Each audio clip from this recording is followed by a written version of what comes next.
చంద్రబాబు నాయుడు గారు ఒక భారీ వ్యూహంతో ముందుకు వెళ్తున్నారు.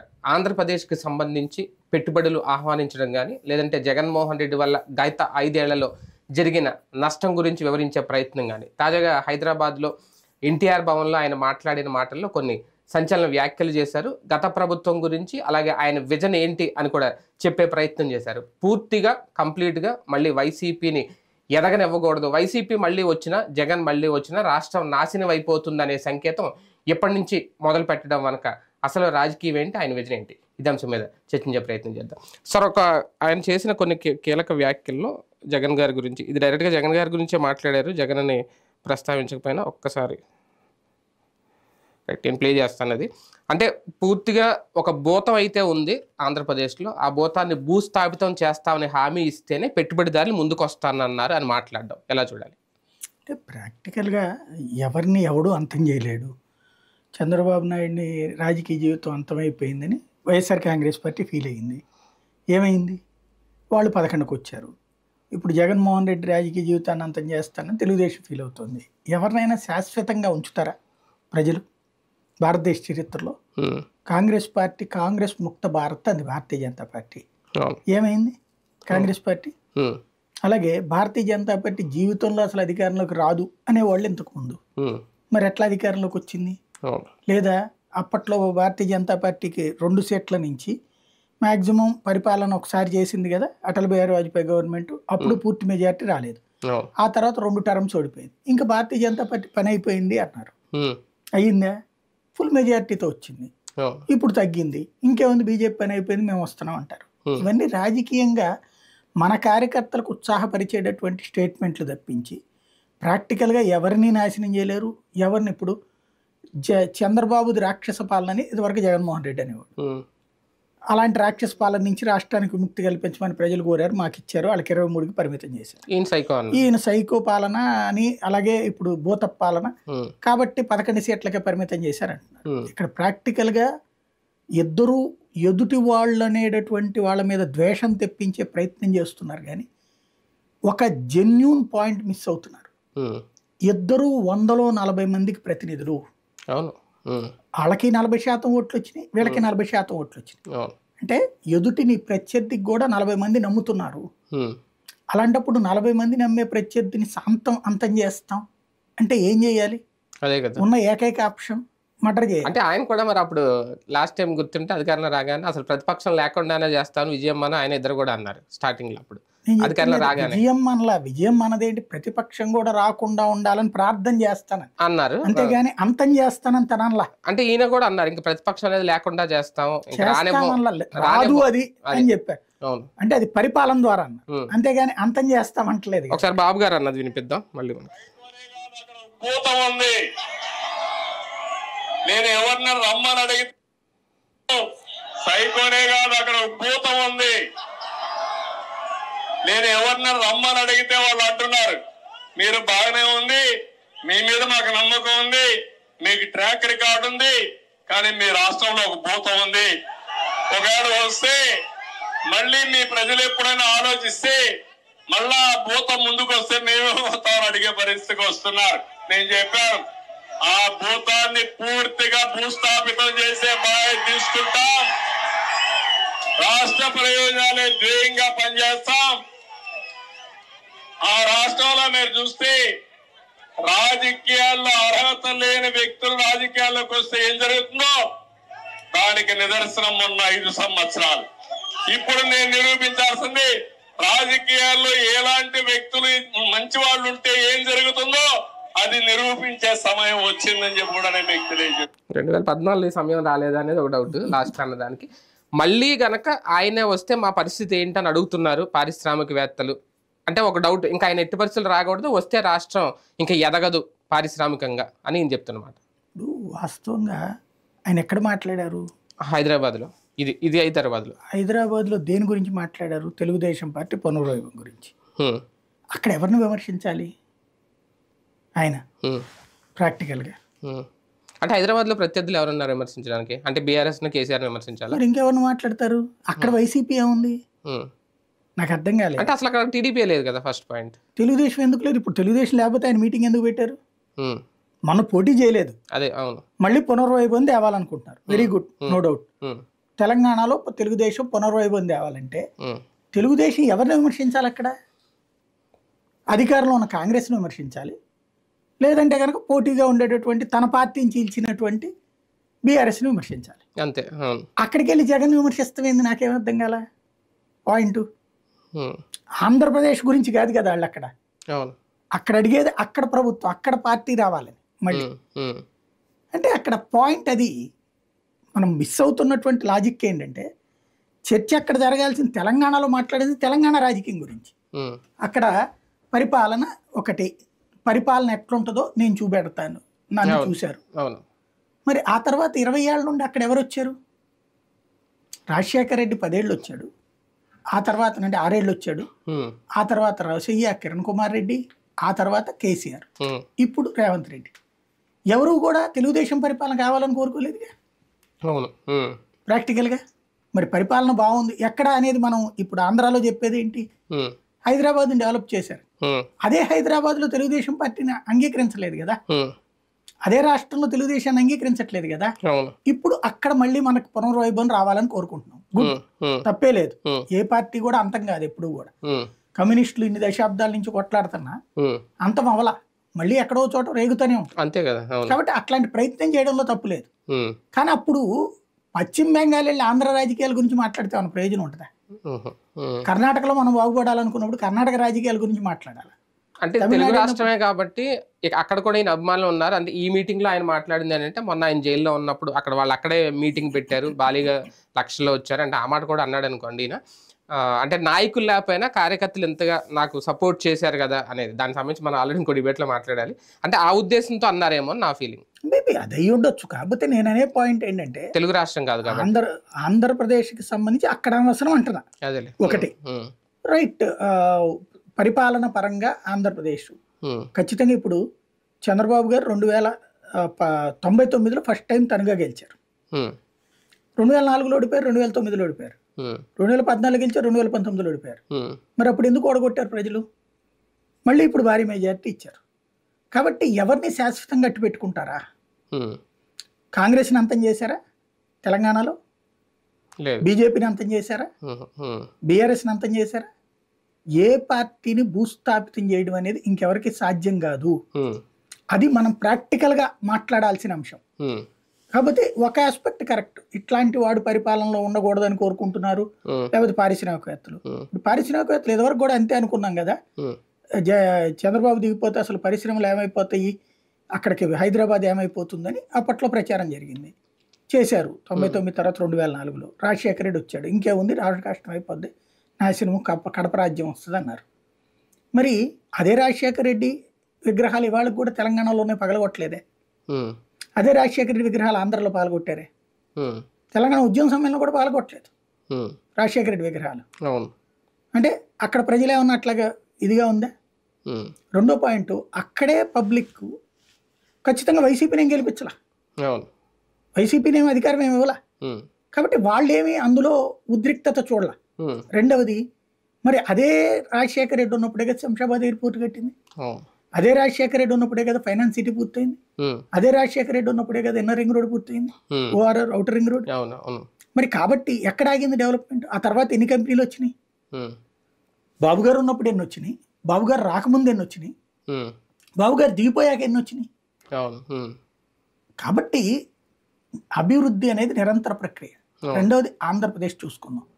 ఆంధ్రప్రదేశ్లో అదాని ఎప్పుడు వచ్చి పెట్టుబడి పెట్టాడు? జగన్ ఉన్నప్పుడే కదా పెట్టింది. గ్రీన్ కో కట్టింది ఇప్పుడు జగన్ ఉన్నప్పుడే కదా. పర్మిషన్ బాబు ఉన్నప్పుడు ఇచ్చారంటున్నారు, మరి తర్వాత వచ్చి కట్టాడు గాడు. వాడి మీద ఎందుకు మనం ఇప్పుడు వ్యతిరేకంగా చేస్తున్నాం? అలాగే అదాని ఎక్కడికి పోయాడు? పెట్టుబడి పెట్టాడుగా, ఇక్కడ పోర్టులు కూడా కొన్నాడుగా. అట్లాగే ఇక్కడ పవర్ ప్లాంట్లు పెడుతున్నాడు కదా. అట్లాగే అదానే అప్పుడు ఉన్నటువంటి వాటిలోనే కదా అనేక ఇండస్ట్రీస్ వచ్చినాయి. శ్రీ సిటీలో ఇండస్ట్రీస్ రాలేదా? ఫార్మాసిటీలు రాలేదా? అరబిందో వాడు ఎక్కడికైనా పారిపోయాడా? లేకపోతే కనుక ఎవరు పోయారు? ఈవెన్ కియా ఎక్కడికి పారిపోలేదే. గోరంట్ల మాధవ్ చేసింది తప్పు, కరెక్ట్ నోడు. అదే సందర్భంలో అతని పేరేంటిది, అమర్ రాజాది తప్పే వ్యవహరించింది. అవి రెండింటి విషయంలో తప్పు పడదు ఖచ్చితంగా. పారిశ్రామికవేత్తలు పారిపోయేలా చేయకూడదని చెప్పడం కరెక్టే, కానీ ఎక్కడికి పారిపోవాలి. కానీ ఫైనాన్షియల్ గ్రోత్ పెరగాలన్నా, ఎకనామికల్గా డెవలప్ అవ్వాలి ఒక స్టేట్ ఆంధ్రప్రదేశ్ అంటే, రాజధాని విషయంలో 5 ఏళ్ల పాటు రాజకీయ చేయడం వల్ల, ఇంతకుముందు 2014 నుంచి బాబు గారు ఉన్నప్పుడు దాదాపు ఇంక అమరావతి రాజధాని, అమరావతిలో డెవలప్మెంట్ స్టార్ట్ అవుతుంది, రాజధాని పూర్తవుతుందని చూసి వచ్చిన వాళ్ళు ఈ 5 ఏళ్లలో అది రాదు అని తెలిసి వెనక్కి వెళ్ళిపోయారు. ఒకవేళ మళ్ళీ జగన్ వస్తే కనుక ఇంకా అసలు పర్మనెంట్గా రారు. ఎవరు పెట్టారు అమరావతిలో పరిశ్రమ? పెట్టి పారిపోయిన వాళ్ళు ఎవరు? అంటే పెట్టారని కాదు, కొన్ని ఒప్పందాలు కుదుర్చుకున్నాం, వచ్చారు వాళ్ళు. ఇప్పుడు అక్కడ కేంద్ర సంస్థల వాళ్ళు ఆగిపోయారు. అవును, కరెక్ట్. ఎందుకని? ఫైనల్ కాలేదు కాబట్టి. ఆ రోజునే వాళ్ళకి స్థలాలు ఇచ్చేసి ఉంటే ఎక్కడికి పోయేవాళ్ళు? కొంతమంది స్థలాలు ఇచ్చినా రాలా. ఎందుకు? తర్వాత విశాఖ అన్నాడు కాబట్టి. వాళ్ళకేంటి? ఫైనల్ కావాలి కాబట్టి రాజధాని. అప్పుడే ఫైనల్ చేసేసి ఉంటే ఇష్యూ ఉండేది కాదు కదా. మనం ఫైనల్ చేసేసి ఉంటే ఏమయ్యేది కాదు. ఇప్పుడు హైదరాబాద్కి ఒకేసారి అభివృద్ధి జరగలేదు కదా. హైటెక్ సిటీ అన్ని అన్నాళ్ళు పట్టింది. తర్వాత డెవలప్మెంట్ అనేటువంటిది ఒక రొటీన్ ప్రాసెస్. ఇప్పుడైనా ఒకటి వైజాగ్ వేగవంతం ఉంటుంది, అమరావతి టైం పడుతుంది, మనమే చెప్తున్నాం కదా ఇప్పుడు. కాబట్టి అమరావతి డెవలప్ కావాలని కోరుకుందాం. కావాలి అంటే ఇంకొకళ్ళని నిందితులుగా చూపెట్టద్దు. ఇండస్ట్రీస్ అక్కడికి రావాలి. ఇండస్ట్రీస్ రావాలంటే ముందు ఒక రూపాయి. ఇప్పుడు ఫస్ట్ సింపుల్ లాజిక్ ఏంటంటే, పరిశ్రమలు వస్తే ఊరు వస్తుందా? ఊరు వస్తే పరిశ్రమలు వస్తాయి. ముందు ఊరు రావాలి. అది వాళ్ళు ఏం కోరుకుంటారు? ముందు వచ్చి పరిశ్రమలు పెడితే ఇప్పుడు అందులో కూలీ వచ్చి ఎవడు పనిచేస్తాడు? అందులో పనిచేసే సిబ్బంది వచ్చి ఎక్కడ చేయాలి? జనం రావాలి. జనం రావాలంటే ఇళ్ళు ఉండాలి. ఇళ్ళు రావాలంటే ప్రైవేట్ ఆస్తులు ఉండాలి. గవర్నమెంట్ ఆస్తులు ఉండవు కదా. ఇదంతా ఒక నిరంతర ప్రక్రియ. ఇదేంటంటే మిస్ అయ్యేదాన్ని మనం వేరే లాజికల్గా మాట్లాడుకుంటుంటాం అనమాట.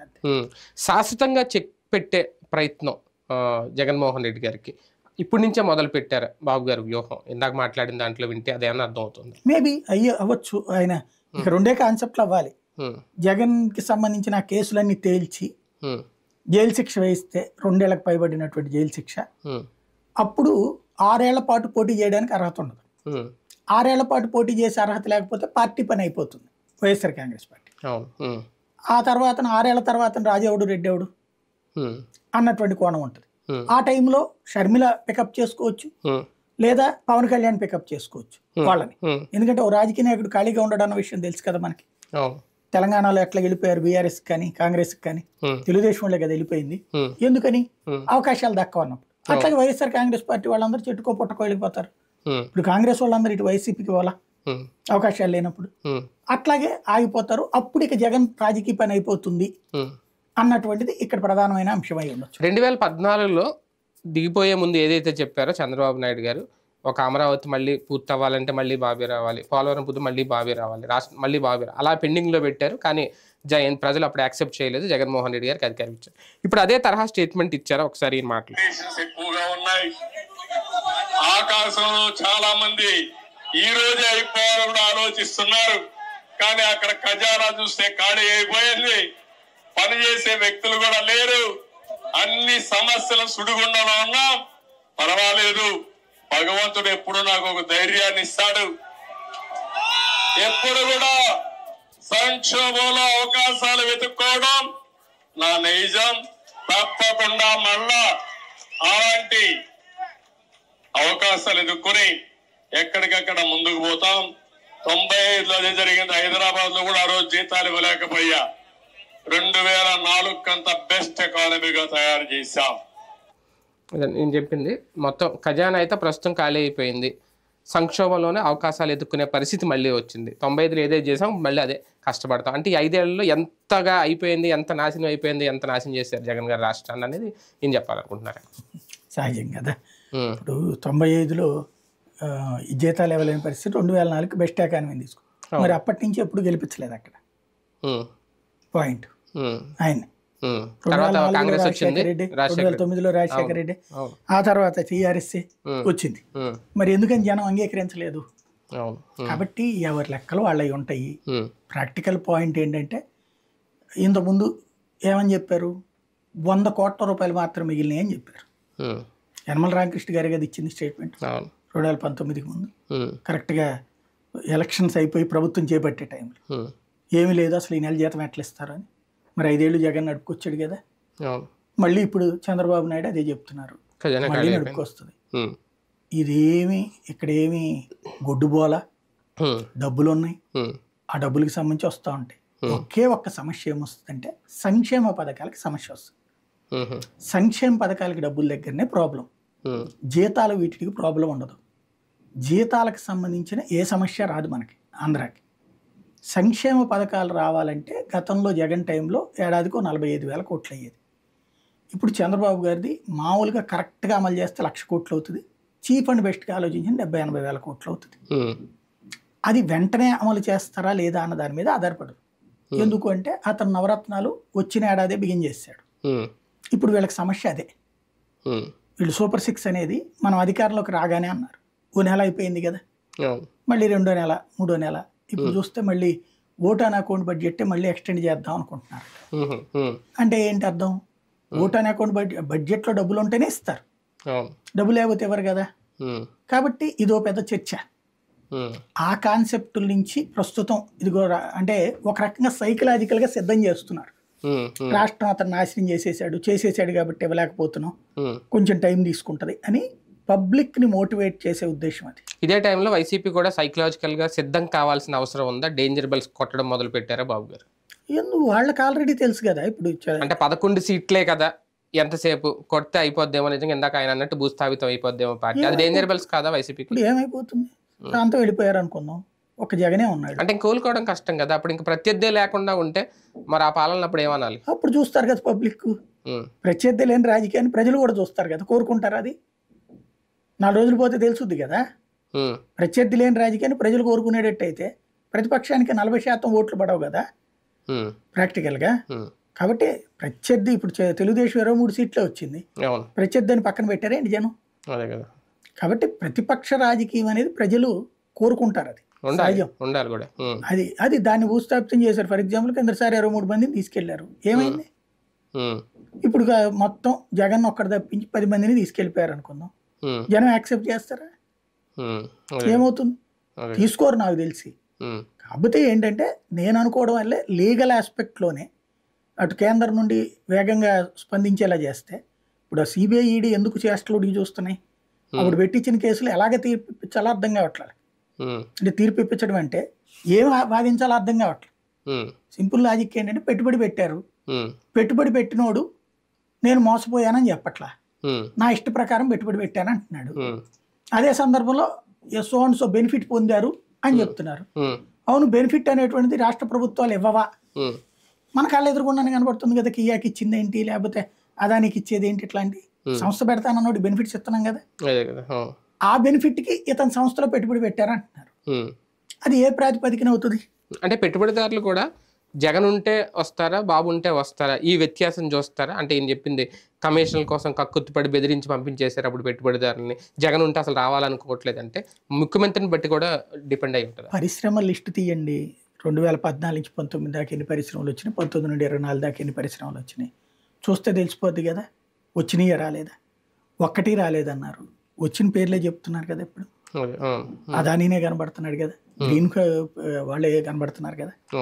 కాబట్టి కంపెనీలు ఎవరు వస్తే ఒకటే మనం చూసుకోవాల్సిందల్లా, ఎవరు అధికారంలో ఉన్న తమిళనాడులో కానీ కర్ణాటకలో కానీ వ్యాపారాలు పారిశ్రామికవేత్తల జోలికి పోరు, ఇంక్లూడింగ్ తెలంగాణలో కూడా. కేసీఆర్ కూడా ఆంధ్ర వాళ్ళు అంటే అంతరచ్చ చేసినటువంటి ఆయన అధికారంలోకి రాగానే ఎక్కడ వాళ్ళ జోలికి పోనీలా. ఆ 3 చోట్ల పెట్టుబడిదారులకు అనువైన వాతావరణం తీసుకొచ్చారు. అందుకనినే రాజకీయాలకి పారిశ్రామికవేత్తలు చందాలు ఇస్తారేమో కానీ వాళ్ళు ఇన్వాల్వ్ కారు, వాళ్ళ జోలికి కూడా పోరు. ఖచ్చితంగా రాజకీయ నాయకులు అక్కడ ఆయా పరిశ్రమలో పెట్టుబడిదారులు, వాటాదారులు లేకపోతే యజమానులు అయ్యి ఉంటారు, కానీ వాడి జోలికి పోలా అక్కడ. ఆ 3 రాష్ట్రాలు కరెక్ట్గా ఉన్నాయి. మన రాష్ట్రంలో మాత్రం ఇట్లాగ పారిశ్రామికవేత్తలను ఎవరు అధికారంలోకి వస్తాడు రెండో వాళ్ళని. ఇంకోటి ఇక్కడ పత్రికలు కూడా తెలంగాణలో అట్లా రాయట్లా, కానీ ఇక్కడ రాస్తున్నారు పారిశ్రామికలు, వాళ్ళ పరిశ్రమ వీళ్ళ పరిశ్రమ అన్నటువంటి కోణాలు. తద్వారా ఆంధ్రాని నాశనం చేసే కుట్ర జరుగుతున్నది అక్కడి నుంచి, మీడియా నుండి. నేను చాలాసార్లు మాట్లాడుతున్నాను, హైదరాబాద్ని బాగా కాపాడుకోవడం కోసం ఆంధ్రాని నాశనం చేస్తున్నారు. ఆంధ్రాలో ఇంత గొడవ జరుగుతున్నప్పుడు రాయాల్సిన వాళ్ళు ఎందుకు రాయరు వార్తలు? పరిశ్రమలను బెదిరించేటటువంటి పరిస్థితులు అది ఇంతకుముందు జగన్ ఉన్నప్పుడు బెదిరించారని రాశారు కదా, ఇప్పుడు కూడా రాయాలి కదా. గ్రీన్ కో మీద డైరెక్ట్ పేపర్లే రాస్తున్నాయి. లేకపోతే అరవిందో వాళ్ళని బెదిరేస్తున్నాం మనం, లేకపోతే కనుక అదానీని బెదిరేస్తున్నాం, పత్రికలు అడ్డంగా రాస్తున్నారు. అదే అక్కడ పెట్టుబడికి అర్రులు చేస్తున్నారు వాళ్ళు. వచ్చిన వాళ్ళని పారిపోయేలా చేద్దాం అనుకుంటున్నారు, ఆంధ్ర నుంచి ఉన్న వాళ్ళని పారిపోయేలా చేద్దాం అనుకుంటున్నారు. అది చాలా ప్రమాదకరం. దాన్ని మనం సెటరేట్ చేయకపోతే నాయకులు హైదరాబాద్ లో బానే ఉంటారు, నాశనం అయ్యేది రాష్ట్రం. ఒక మంచి నాయకుడి పాలన ఎలా ఉంటుందో చూపిస్తారన్నారు కదా లాస్ట్ లో. పారిశ్రామికవేత్తలకి అంటే ఎన్డీఏలో భాగస్వామిగా ఉన్నారు కాబట్టి, కేంద్రం సపోర్ట్ ఉన్నారు కాబట్టి, స్పెషల్ ఎగ్జామ్షన్స్ ఇట్లాంటి ఏమన్నా భవిష్యత్తులో ఇచ్చే ఆలోచన ఉంటుందా? దానివల్ల ఏమైనా అట్రాక్ట్ అవుతారా? కూడా ఉన్నది, షెడ్యూల్లో చేసే చోట్ల ఎగ్జామ్షన్స్ ఉంటాయి. ఇదివరకు ఏంటంటే హోదాకి సంబంధించి ఉంది 5 years కి సంబంధించి, అది తర్వాత కంటిన్యూ చేయాలని కోరుకుంటున్నారు. అది జరిగితే మంచిదే. ఇప్పుడు అప్పట్లో చంద్రబాబు గారు ఉన్నప్పుడు వచ్చినటువంటి ఇండస్ట్రీస్ లో కియా వచ్చింది కూడా ఆ కారణం మీదనే, వెనుకబడిన జిల్లాలకి ఇచ్చేటటువంటి ట్యాక్స్ ఎగ్జామ్షన్ ఉంది కాబట్టి. అది కనుక తేగలిగితే అద్భుతమైనటువంటి మార్పు ఉంటుంది. బెనిఫిట్స్ కూడా అంతే, ల్యాండ్ గాని ఖచ్చితంగా అది కావాలి కూడా, అది చేయగలుగుతారు. అంటే దానికి దీనికి సంబంధం లేదు. జగన్ ని రాజకీయంతం చేయాలన్నటువంటి సహజంగా ఆయనకు ఉండేటటువంటి. ముందు రాజశేఖర రెడ్డి ఏమన్నా ఎదిగేలా చూద్దాం అనుకున్నారే, తన ప్రత్యర్థులు నాశనం అవ్వాలని కోరుకుంటారు. ఇంతకుముందు కాంగ్రెస్ పార్టీ నాశనం అవ్వాలని కోరుకున్నారు, బీజేపీ నాశనం అవ్వాలని కోరుకున్నారు, అట్లాగే జగన్ నాశనం అవ్వాలని కోరుకుంటారు.